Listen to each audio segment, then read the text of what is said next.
ঈদুল ফিতরের রাতেও দিনের কোনো আমল আছে কিনা?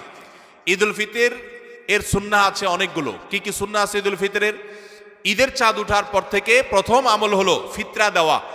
পরিবারের সবার তরফ থেকে গরিব অভাবী লোকদের কাছে, আপনার পরিবারে 5 জন হলে 5 জনের পক্ষ থেকে ফিতরা আপনি খাবার পৌঁছে দিবেন গরিবের বাসায়। এটা হলো প্রথম আমল।